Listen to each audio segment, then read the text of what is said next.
ரசாயன உரங்கள் இல்லாமல் இந்த ஃபார்மை வந்து பழைய மாதிரியான முறைகள் மூலிமா கொண்டு போகணுன்றது.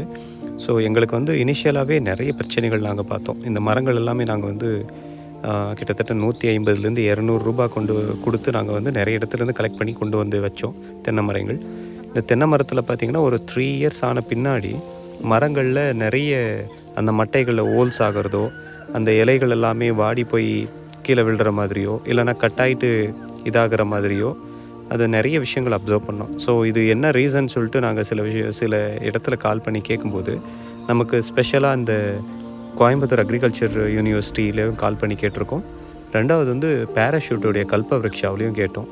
ஸோ அவங்க மூலிமா நமக்கு சில கைட்லைன்ஸ் கொடுத்தாங்க. அதாவது ஆமணாக்கு, முத்துக்கொட்டை, அதை வந்து ட்ரை பண்ணி அதை வறுத்துட்டு அதை நல்லா அரைச்சி அதை வந்து தண்ணியில் மிக்ஸ் பண்ணி தென்னை மர பக்கத்தில் வந்து கலக்கி வச்சு ஒரு பாத்திரத்தில் வைக்க சொல்லியிருந்தாங்க. அதாவது அந்த வண்டி ஏறி போய் விழுற அளவுக்கு. ஸோ அதுக்கடுத்து அவங்க சொன்ன மாதிரி நாங்கள் ட்ரை பண்ணும்போது நமக்கு அந்த இது வந்து ரொம்ப எஃபெக்டிவாக இருந்தது. அது நிறைய வண்டுகளை நாங்கள் வந்து கலெக்ட் பண்ணோம். ஸோ இறந்து போன வண்டுகளை. ஸோ இது வந்து ரொம்ப எஃபெக்டிவான ஒரு மெத்தடு. நீங்கள் தென்னை மரம் இருந்துருச்சுன்னா, உங்களுக்கும் இந்த பிரச்சனை இருந்துச்சுன்னா நீங்களும் ட்ரை பண்ணலாம்.